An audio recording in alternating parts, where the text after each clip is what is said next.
Hello students, तो आज हम लोग देखने वाले हैं इन्वर्स ट्रिगोनोमेट्रिक फंक्शन के प्रॉपर्टीज़ पे बेस्ड कुछ और क्वेश्चंस। और हम एक्सपेक्ट करते हैं कि तुम लोग प्रॉपर्टीज़ का यूज़ करके कुछ क्वेश्चंस बना भी चुके होगे। अब कुछ क्वेश्चन देखने से पहले हम जो फर्स्ट क्वेश्चन यहाँ पे लिखे हैं वही क्वेश्चन है जो हम लास्ट लेक्चर में एक बार डिस्कस कर चुके थे, लेकिन फिर से इसको हम डिस्कस कर रहे हैं क्योंकि कई लोगों का ये डाउट था कि इसमें हम x और y को कैसे डिसाइड करेंगे कि कौन सा ट्रिग्नोमेट्रिक फंक्शन सेलेक्ट करना है। तो हम बस फर्स्ट को एक्सप्लेन करते हैं कि आखिर कैसे डिसाइड करना होगा कि हम x और y को कौन सा ट्रिग्नोमेट्रिक फंक्शन सब्स्टिट्यूट करेंगे। तो सबसे इंपॉर्टेंट सब्स्टिट्यूशन के लिए क्या है, तुमको ट्रिग्नोमेट्री के सारे फार्मूले पता होना चाहिए। ऐसा नहीं है कि तुम इसमें पुट करके देखो, फिर फार्मूला पलट के देखो कहीं अपने रेफरेंस बुक में और फिर उसके बाद इसको बनाओ। तुमको फार्मूला याद होगा तभी तुम खुद से अटेम्प्ट ले सकते हो कि कौन सा ट्रिग्नोमेट्रिक फंक्शन सब्स्टिट्यूट करना होगा। तो इसके लिए अगर तुमको यहाँ पे दिख रहा होगा कि tan 1/2 sin inverse of this term, हम इसको सेपरेट थोड़ा लिखते हैं सबसे पहले इस टर्म को।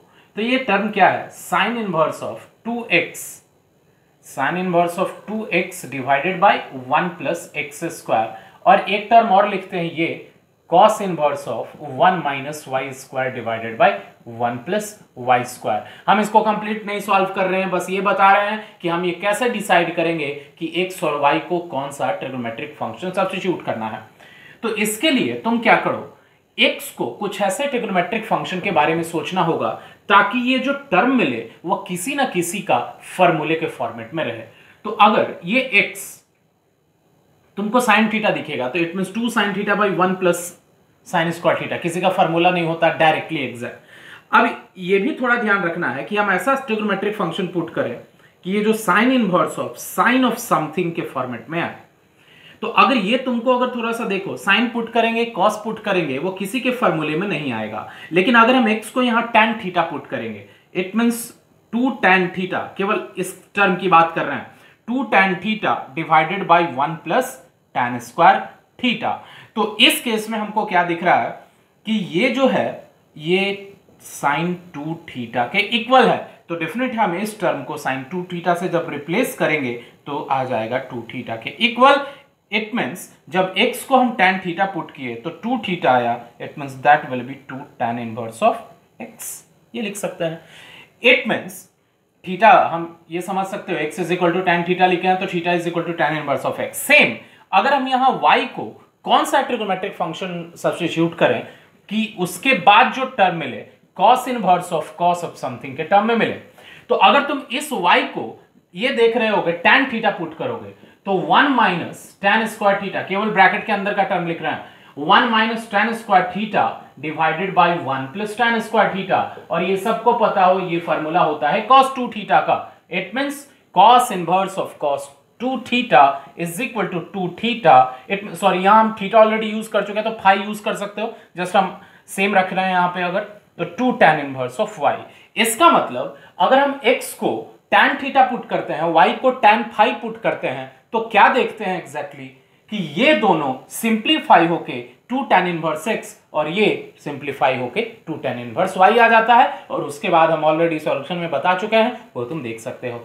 तो मेन डिसाइड करने के लिए सबसे इंपॉर्टेंट है ट्रिग्नोमेट्री के सारे फॉर्मूले तुमको पता हो। और ये तुम जैसे ही देखोगे, अगर फार्मूला याद रहेगा, जैसे ही उसमें ट्रिग्नोमेट्री का फार्मूला पुट करोगे तो वो तुमको सब्स्टिट्यूट करोगे तो तुमको देखते ही लग जाएगा कि ये कौन से फार्मूले के फॉर्म में है। और फार्मूला का फॉर्म दिख गया तुम उसके बाद इजीली उसको सॉल्व कर सकते हो। तो अब देखते हैं नेक्स्ट प्रॉब्लम, आज का फर्स्ट प्रॉब्लम।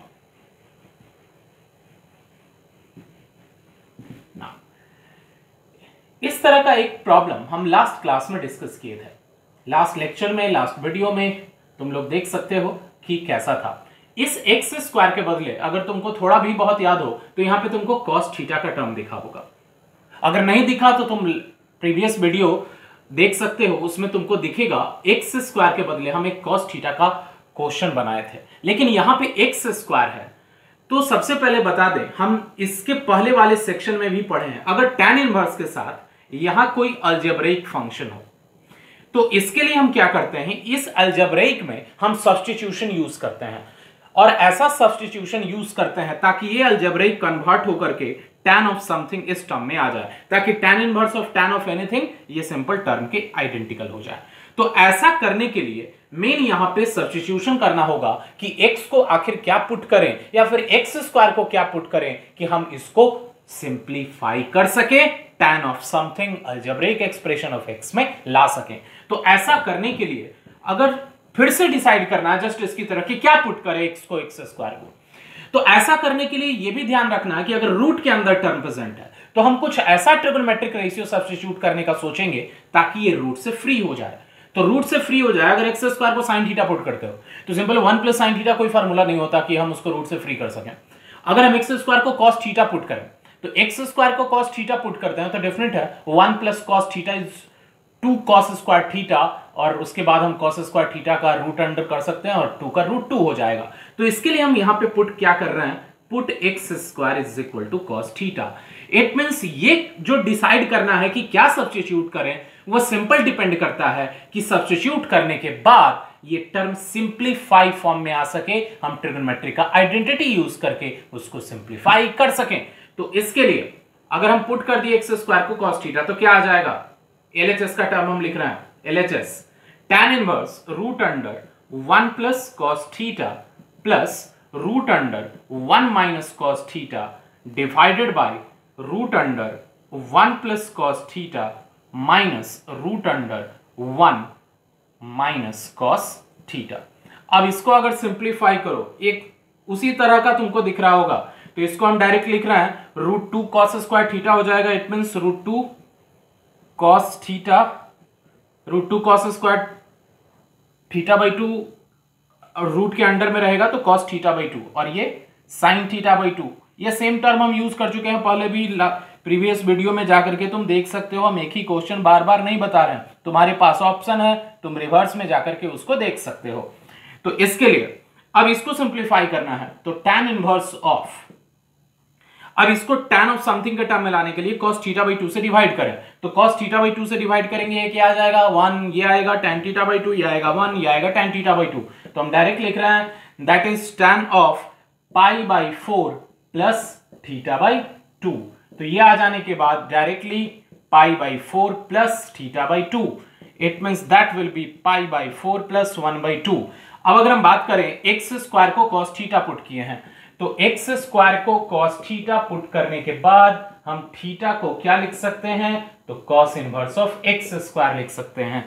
तो theta is cos inverse of x square, जो कि हमको दिख रहा है pi by 4 plus 1 by 2 cos inverse of x square which is equal to RHS. तो इजीली सॉल्व कर सकते हैं। बस यही याद रखना सब्स्टिट्यूशन कौन सा करना होगा, इसके लिए तुमको पुट करके देखना होगा कि हम उसको सिंप्लीफाई कब कर सकते हैं, और उसके लिए ट्रिगोनोमेट्री का आइडेंटिटीज फॉर्मूले सबको पता होना चाहिए। उसके बिना तुम नहीं ये डिसाइड कर सकते केवल देख करके एग्जाम में बैठ करके कि क्या सब्स्टिट्यूट करना होगा। इसके लिए फॉर्मूला सब लोग अच्छे से याद करो, तभी तुम इस पे बेस्ड क्वेश्चन बना सकते हो। तो अगेन देखते हैं नेक्स्ट प्रॉब्लम, चाहो तो नोट डाउन कर सकते हो।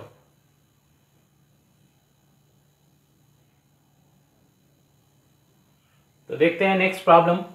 फर्स्ट क्या है, यहां पे इवेलुएट करना है। लास्ट सेक्शन में हम लोग प्रूफ दैट कुछ प्रॉब्लम्स देखे, एलएचएस से आरएचएस लाना था। यहां पे हम देख रहे हैं कि कुछ ट्रिगोनोमेट्रिक और इनवर्स ट्रिगोनोमेट्रिक फंक्शन का मिक्स्ड कुछ इवेल्युएशन से रिलेटेड प्रॉब्लम होगा। तो इसको इवेल्युएट करने के लिए क्या प्रोसेस होगा, अगर एक समझोगे तुम दूसरा समझ पाओगे। तो कंसंट्रेट करना, फाइंड क्या करना है, tan ऑफ 2 tan इनवर्स 1/5। तो ऐसे केसेस में ट्रिगोनोमेट्रिक के साथ कोई इनवर्स ट्रिगोनोमेट्रिक फंक्शन का टर्म हो, तो जो भी इनवर्स ट्रिगोनोमेट्रिक फंक्शन का टर्म प्रेजेंट है उसको सबसे पहले तुम कुछ अज्यूम कर लो, ए बी थीटा फाई कुछ भी अज्यूम कर सकते हो। तो हम ये फर्स्ट वन देख रहे हैं। तो इसके लिए जस्ट हम अज्यूम कर रहे हैं, let tan inverse of 1/5 is equal to theta. This implies that tan theta is equal to 1/5. After that, we have to find the value of tan 2 theta. Tan 2 theta. Now, we have the value of tan theta and we have to find the value of tan 2 theta. So then, we can write the value of tan 2 theta in the terms of tan theta just using identities, that is 2 tan theta divided by 1 minus tan square theta. Now put the value of tan theta is equal to 1/5. It means 2 into 1/5 divided by 1 minus 1/5 the whole square. अब इसको तुम easily solve कर सकते हो और यही आ गया value जो फाइंड करना था tan 2 थीटा का, क्योंकि ये थीटा एज्यूम कर चुके हैं तो डेफिनेटली tan 2 थीटा का वैल्यू चाहिए और यही वैल्यू मिल जाएगा इसका। उसी तरह से अगर इसको फॉलो करें तो यहां पे cos इनवर्स ऑफ √5/3 है। सेकंड प्रॉब्लम पे आते हैं तो सेम प्रोसेस फॉलो करें। Let cos inverse of √5/3 is equal to 5। तुम थीटा ले सकते हो, अदर क्वेश्चन है इसलिए भी। तो this implies that cos 5 is equal to √5 divided by 3। तो अब cos 5 आ गया तो फाइंड क्या करना है exactly, to find tan of theta by 2, क्योंकि इसको अगर हम थीटा लिए हैं तो tan थीटा बाई 2। तो अगर tan 5 लिए हैं तो 5 ले लो, tan 5/2 चाहिए, cos 5 का वैल्यू पता है तो tan 5/2 हम लिख सकते हैं sin 5/2 डिवाइडेड बाई cos 5/2 और sin 5/2 का वैल्यू होता है √1 माइनस cos 5 और ये होता है cos 5/2 का √, it means this is 1 minus 1 plus cos 5। यहां पे रूट बाहर में 2 भी होता है लेकिन हम जस्ट यूज नहीं कर रहे हैं। अगर ये फार्मूला कहां से आया था जस्ट तुमको पता हो, ये फार्मूला होता है साइन स्क्वायर, इट मीन्स ये यूज कर लें, cos 5 is equal to 1 minus 2 sine square 5/2 और एक होता है 2 cos स्क्वायर 5/2 माइनस 1। अगर तुम इसका यूज करके जस्ट यहां से इसको सॉल्व करोगे तो साइन 5/2 का वैल्यू ये मिल जाएगा और फिर उसके बाद जस्ट डिवाइडेड बाई 2 भी रहेगा तो यहाँ 2 और यहाँ 2 कैंसिल हो जाता है तो हम ये 2 को यहाँ पे मेंशन नहीं किए हैं और फिर इसको इससे इक्वेट करोगे तो यहाँ से तुमको मिल जाएगा cos 5/2 is equal to √1 plus cos 5/2। तो 2 अगेन यहाँ पे कैंसिल हो जाएगा।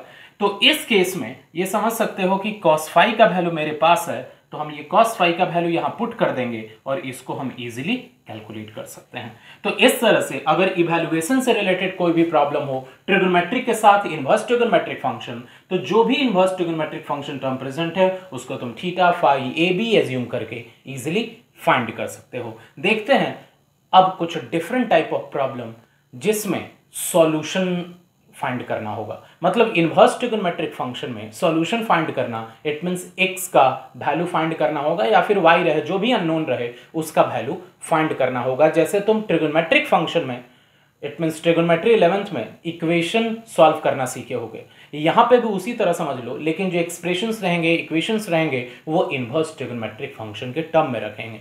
तो वो सारे क्वेश्चन अच्छे से ऑब्जर्व करना कि ये थोड़ा सा कॉम्प्लिकेटेड सेक्शन होता है सॉल्यूशन फाइंड करने का। वो बाकी सब की तरह नहीं कि एलएचएस में प्रॉपर्टीज अप्लाई करके आरएचएस हम इजीली ले आते हैं। सिंप्लीफिकेशन का प्रॉब्लम थोड़ा डिफरेंट होता है और उसके लास्ट में, इट मींस हर सॉल्यूशन के लास्ट में कई बातों का ध्यान रखना पड़ता है। तो क्या होता है देखते हैं सॉल्यूशंस के प्रॉब्लम में।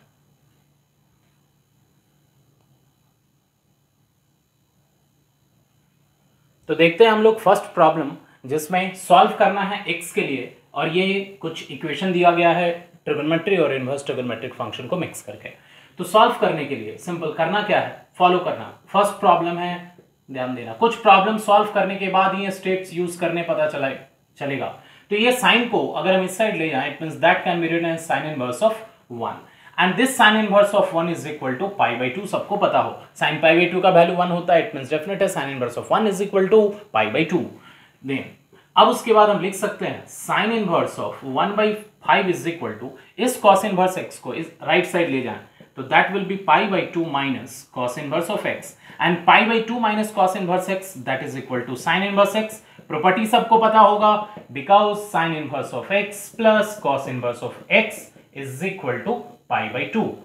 अब उसी का यूज करके लिखा गया है तो sine inverse of 1/5 is equal to sine inverse of x, it means x is equal to 1/5। बहुत ही इजी प्रॉब्लम, आसानी से मिल गया, क्लियर होगा। उसके बाद देखते हैं second problem. So again solve for x। Second problem है that is tan inverse of x minus 1 by x minus 2 plus tan inverse of x plus 1 by x plus 2 is equal to π/4। अब इस problem में again x का value find करना है और ये given है, तो इसके लिए क्या करेंगे, simple tan inverse of x plus tan inverse of y का जो फॉर्मूला है कि tan inverse of x plus y divided by 1 minus xy, जिसमें x का काम ये कंप्लीट टर्म करेगा और y का काम ये कंप्लीट टर्म करेगा। तो हम इसमें अगर सॉल्व करें, फॉर्मूला अप्लाई करें, tan inverse of x plus y, it means x minus 1 by x minus 2 plus x plus 1 by x plus 2 divided by 1 minus xy, it means this term come into this term, x minus 1 divided by x minus 2 into x plus 1 divided by x plus 2. Now this is equal to π/4। तो next term में क्या करेंगे, tan inverse इस side जाएगा तो tan π/4 and tan π/4 का value 1 होता है, तो केवल ये अलजेब्रिक एक्सप्रेशन मिल जाएगा। इसको बस हम लिख रहे हैं एलसीएम लेकर के, x minus 1 into x plus 2 plus x plus 1 into x minus 2, solve कर सकते हो, इसमें कोई प्रॉब्लम नहीं होगा। x minus 2 into x plus 2 minus x minus 1 into x plus 1 is equal to, this is tan π/4 is equal to 1। अब उसके बाद ये सिंपल जस्ट हम लिखते रहे मल्टीप्लाई करके, x minus 1 into x plus 2, x square plus x minus 2 plus x square minus x minus 2 divided by this term x square minus 4 minus of x square plus 1 is equal to 1। इसको चाहो आप solve कर सकते हो, क्या आ जाएगा, side लिख रहे हैं, this implies that just x square plus x square 2x square minus 4, चाहो तो खुद से कर सकते हो, कोई प्रॉब्लम नहीं है। अब सिंपल कैलकुलेशन है, x square cancel, minus 4 plus 1 that is minus 3 is equal to 1, it means 2x square minus 4 is equal to minus 3, it means 2x square is equal to 1, x square is equal to 1 by 2, then x is equal to plus minus 1 by root 2। तो यहां से मिल गया x का value. तो कई बार x का जो value मिलता है लास्ट में वो चेक करना पड़ता है कि वो गिवन इक्वेशन का सॉल्यूशन हो सकता है कि नहीं, पुट करना पड़ता है। तो पुट कर का मतलब ये देखते हैं कि यहाँ पे अगर हम पुट करेंगे 1/√2, तो जस्ट ऐसा नहीं कि पूरा वैल्यू तुमको लास्ट तक π/4 फाइंड करना है, ये देखना है कि पॉजिटिव नेगेटिव का सेंस। तो सोचो अगर हम सबसे पहले x का वैल्यू 1/√2 यहाँ पे हम पुट करें, तो 1/√2 माइनस 1, तो 1/√2 माइनस 1 एंड 1/√2 माइनस 2, ये दोनों जो है वो निगेटिव रहेगा, समझ सकते हो। 1/√2 माइनस 1, तो 1/√2 डेफिनेट है 1 से छोटा होता है, तो ये निगेटिव, तो जब ये 1 से छोटा होता है तो ये भी निगेटिव, तो ये दोनों निगेटिव, मतलब ये टर्म कंप्लीट पॉजिटिव रहेगा।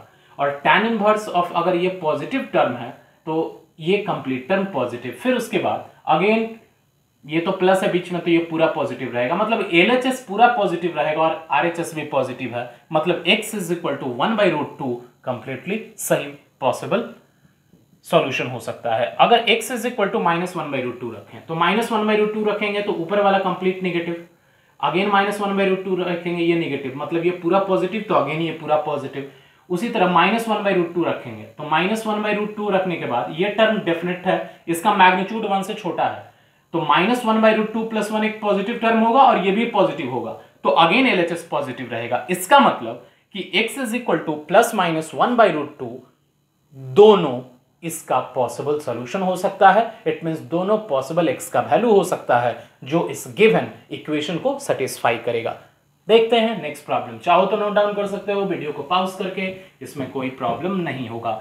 नेक्स्ट प्रॉब्लम अगेन वही सॉल्यूशन ऑफ इक्वेशन, x का वैल्यू ही फाइंड करना होगा। देखते हैं next, we have to again solve for x। Solve for x. Now the problem is tan inverse of 2x plus tan inverse of 3x is equal to π/4। Again हम वही follow करेंगे जो इससे प्रीवियस प्रॉब्लम में solve किए थे, लेकिन यहाँ पे एक और टर्म ध्यान देना है जो लास्ट के सॉल्यूशन में पता चलेगा, तो पूरे सॉल्यूशन को लास्ट तक ऑब्जर्व करना क्या डिफरेंस होने वाला है प्रीवियस केस के कंपैरिजन में। तो tan inverse of x plus tan inverse of y, 2x plus 3x divided by 1 minus 2x into 3x, that is equal to π/4। This implies that this is just ये इसको इधर लेके चले जाएं तो tan π/4 is equal to 1, ये क्या आ जाएगा, तो 5x divided by 1 minus 6x square is equal to 1. It means 1 minus 6x square is equal to 5x. तो then 6x square plus 5x minus 1 is equal to 0. Now 6x square plus 6x minus x minus 1 is equal to 0. Just splitting middle term. तो 6x common लें तो that will be x plus 1 minus of x plus 1 is equal to 0. तो यहां से जो दो हमको मिलेगा फैक्टर, एक है x plus 1 into 6x minus 1 is equal to 0. तो यहां से मिल गया x का वैल्यू -1 और 1/6. तो अब क्या देखेंगे कि ये दोनों क्या पॉसिबल है या नहीं. तो अगर हम x का वैल्यू -1 पुट करते हैं तो tan इनवर्स ऑफ -2 आ जाएगा. हम पुट करके देखते हैं. x ये चेक कर रहे हैं, ये सॉल्यूशन में लिखना नेसेसरी नहीं है, जस्ट हम चेक करके दिखा रहे हैं.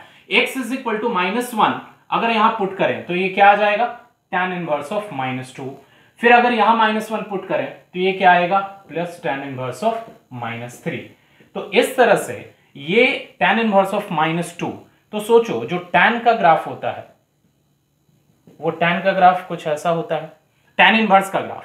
तो tan इनवर्स ऑफ -2 मतलब अगर x का वैल्यू निगेटिव रहे तो y का भी वैल्यू क्या होता है, निगेटिव. थर्ड क्वाड्रेंट में है, x निगेटिव होने पे मतलब इस साइड में x क्या होता है, negative.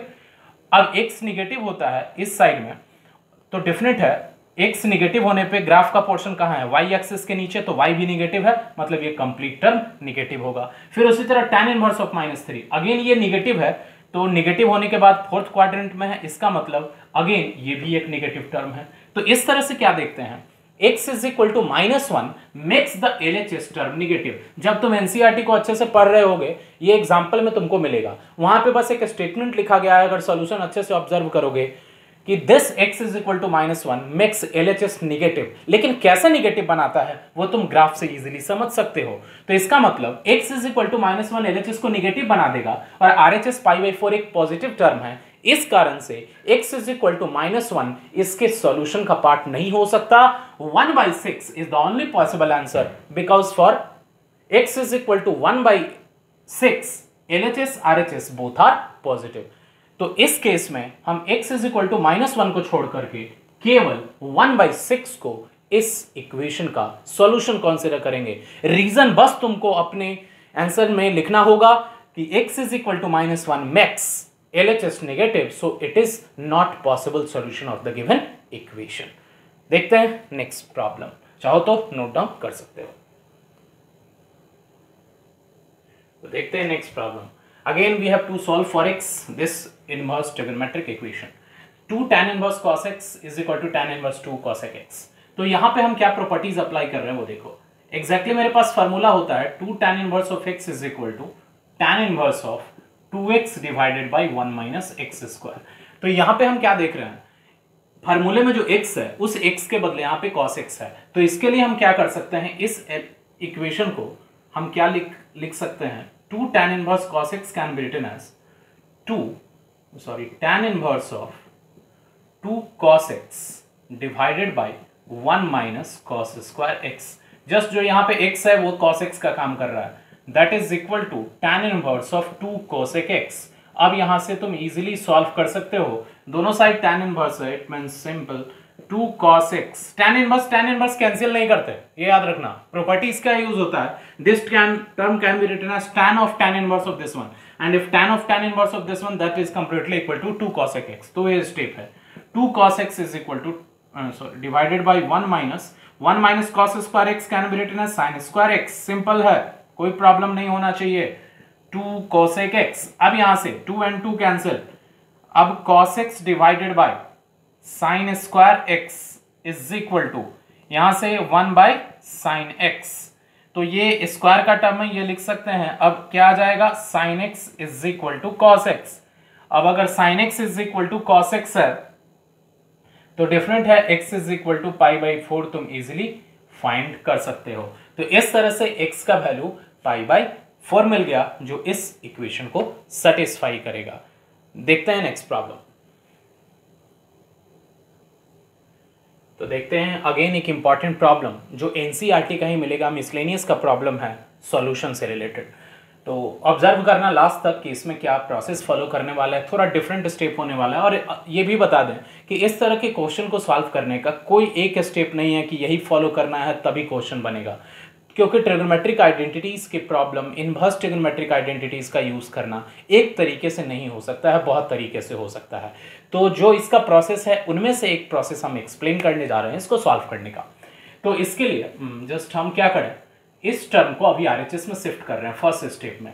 -2 sin inverse x is equal to π/2 minus sine inverse of 1 minus x, and π/2 minus sine inverse of x, sine inverse of 1 minus x is cos inverse of 1 minus x। फिर उसके बाद हम लिख सकते हैं -2 sine inverse of x is cos inverse of 1 minus x आ गया। तो अब उसके बाद -2 एक बार और लिख लेते हैं बेटर रिप्रेजेंटेशन के लिए 1 माइनस x। अब यहां से हम क्या कर रहे हैं, एक सब्स्टिट्यूशन यूज कर रहे हैं, put x is equal to sine y, x is equal to sine y। Again सबसे पहले बता दें क्वेश्चन में बोला गया है सॉल्व फॉर x। अगर हम x को साइन y पुट कर लें और अगर साइन y का वैल्यू हम फाइंड कर लें तो साइन y का वैल्यू हम फाइंड करेंगे वही x का भी वैल्यू होगा कि हम x इज इक्वल, क्योंकि हम x is equal to sine y यहां पे सब्स्टिट्यूट कर रहे हैं। तो अब ये क्वेश्चन है कि हम x is equal to sine Y क्यों यूज करते हैं। तो सब्स्टिट्यूशन का सबसे मेन एम ये होता है कि मेरा जो इक्वेशन है वो सिंपल हो जाए, सिंपल करने के लिए ऐसा करते हैं। तो अब ये पहली बार कैसे डिसाइड होगा, अगेन वही चीज ट्रिग्नोमेट्रिक आइडेंटिटीज पर पता हो और ये तुमको पुट करके ये सब चेक करना पड़ेगा कि वो आखिर आगे किस स्टेप की तरफ जा सकता है। तो कंप्लीट ये प्रैक्टिस करने से ही तुमको होगा। इसलिए इस तरह के प्रॉब्लम्स को जितना ऑब्जर्व करो, नहीं आ रहा है कोई प्रॉब्लम नहीं है, इसके सॉल्यूशन को ऑब्जर्व करो कि किस तरह के स्टेप्स को यूज करके हम इक्वेशंस को सॉल्व कर सकते हैं। तो देखते हैं आगे, x is equal to sine y put करें, this implies that 2 sine inverse of sine Y is equal to cos inverse of 1 minus sine Y. अब यहां से sine inverse of sine y y आ जाएगा, तो -2y is equal to cos inverse of 1 minus sine Y. अब यहां से हम क्या कर रहे हैं, इस कॉस इनवर्स को इधर अगर लाएं तो ये आ जाएगा cos of -2y is equal to 1 minus sine Y. तो देखते हैं अब उसके बाद जो कॉस -2y है इसको हम कॉस 2y लिख सकते हैं, क्योंकि cos minus theta cos theta होता है, equal to 1 minus sine Y. अब इस cos 2y को साइन के टर्म में एक फॉर्मूला है 1 माइनस 2 साइन स्क्वायर वाई, वो लिखते हैं, एंड 1 माइनस साइन वाई। अब ये 1 और 1 कांस्टेंट है, एलिमिनेट कर सकते हैं। फिर आ जाएगा 2 sine square Y minus sine Y is equal to 0। तो देन साइन वाई यहां से कॉमन लें तो that will be 2 sine Y minus 1 is equal to 0। It means sine Y is equal to, एक तो यहां से 0 आएगा और इसको जब 0 करेंगे तो दैट विल बी 1/2। तो साइन वाई का वैल्यू यहां पे 2 आया। तो अगेन बता दें ये कंफर्म नहीं हो जाएंगे कि 0 और 1/2 दोनों इसका सॉल्यूशन है।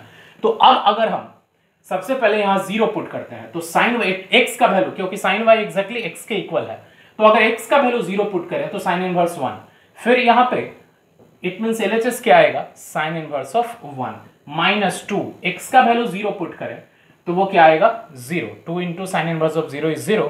इट मींस ये आएगा π/2 RHS के इक्वल है, मतलब 0 सेटिस्फाई कर रहा है। लेकिन अगर 1/2 की बात करें, पुट करके देखते हैं, तो 1/2 पुट करने के बाद क्या आएगा, sine inverse of 1 minus 1/2 is 1/2। देखना है दोनों करता है कि नहीं, -2 sine inverse of x, it means sine inverse of 1/2। तो अब sine inverse of 1/2 is π/6 minus 2 into sine inverse of 1/2 is π/6। It means 2 3 तो π/6 माइनस π/3। अब ये देखो π/6 माइनस π/3 कभी भी π/2 के इक्वल नहीं आ सकता, नॉट इक्वल टू π/2। इसका मतलब है कि x is equal to 1/2 satisfy नहीं कर रहा, तो ओनली पॉसिबल सोल्यूशन क्या हो जाएगा, 0। अगेन देख लो 1/2 नहीं सेटिस्फाई कर रहा, 1 माइनस 1/2 साइन 1/2 होगा, साइन इनवर्स 1/2 और साइन इनवर्स 1/2 π/6 होता है, और अगेन ये साइन इनवर्स 1/2 ही रह जाएगा। तो अगेन ये 2 इंटू π/6 π/3 एलसीएम लेकर के देख सकते हो। यहां से अगर 6 एलसीएम लोगे आ जाएगा 2π माइनस 6π माइनस 2π, तो देख रहे होगे ये -5/6 आता है। डेफिनेट है ये RHS के इक्वल नहीं है। इसका मतलब कि x का यहाँ जो पॉसिबल सॉल्यूशन है वो केवल 0 होगा और 1/2 नहीं होगा। तो कभी भी अगर सॉल्यूशन के प्रॉब्लम सॉल्व करते हो तो लास्ट तक जाओ और वहां से जो भी तुमको एक सॉल्यूशन मिलता हो, ऐसा नहीं है कि बस आ गया और वही उसका आंसर लिख देंगे, वापस से दिए गए इन्वर्स ट्रिगोनोमेट्रिक फंक्शन में पुट करके चेक करो कि वो सेटिस्फाई करता है या नहीं करता। तो इस तरह से इन्वर्स ट्रिगोनोमेट्रिक फंक्शन चैप्टर पूरा कंप्लीट हुआ और हम ये उम्मीद करते हैं कि सब लोग ये चैप्टर अच्छे से बना पाओगे। बहुत कॉम्प्लिकेटेड नहीं है। कॉम्प्लिकेटेड ऐसा नहीं है कि मेरे बोलने से तुम ये देख रहे होगे कि बहुत ऐसा कॉम्प्लिकेटेड स्टेप यूज़ नहीं किया गया है। जो प्रॉपर्टीज़ भी है वो याद रखना मुश्किल नहीं है, क्योंकि प्रॉपर्टीज़ ट्रिगोनोमेट्रिक फंक्शन के करस्पॉन्डिंग ही यूज़ होने वाला है। तो जिसका भी इन्वर्स ट्रिगोनोमेट्रिक फंक्शन कंप्लीट हो जाता है वो सब लोग जाकर के एक बार बोर्ड में पूछे गए प्रीवियस ईयर के क्वेश्चन को ज़रूर एक बार देखो और बनाओ। अगर उनमें से कोई भी किसी को प्रॉब्लम होता है, कमेंट बॉक्स में जाओ, वो क्वेश्चन हमको लिखो, क्वेश्चन भेज दो, और क्वेश्चन भेजोगे हम उसका डेफिनेटली यहाँ पे सॉल्यूशन डिस्कस कर लेंगे लेक्चर्स के थ्रू। तो सब लोग एक बार बोर्ड का क्वेश्चन बनाओगे तो कॉन्फिडेंस भी आएगा और तुमको लगेगा कि भले ही हम लोग ऑफलाइन मोड में नहीं पढ़ रहे हैं, ऑनलाइन पढ़ रहे हैं, लेकिन फिर भी तुम सारे क्वेश्चंस को इजीली समझ सकते हो जब तक कि क्लासेस रेगुलर स्टार्ट नहीं हो जाते। तो ये सॉल्व करो और उसके बाद हम लोग नेक्स्ट लेक्चर में मिलेंगे मैट्रिसेस चैप्टर के साथ, जो कि 12th का CBSE बोर्ड के लिए एक EGS चैप्टर में आता है। लेकिन अगर मेंस एडवांस की बात करें तो मैट्रिक्स उसके लिए आसान नहीं है उसमें, क्योंकि मैट्रिक्स और डिटर्मिनेंट के साथ साथ उसमें बहुत सारे चैप्टर्स मिक्स हो जाते हैं, तब वो कॉम्प्लिकेटेड बन जाता है। लेकिन हम अगर CBSE बोर्ड की बात करें, मैट्रिक्स एक EGS चैप्टर में काउंट होता है। तो नेक्स्ट चैप्टर में मिलते हैं मैट्रिसेस के साथ।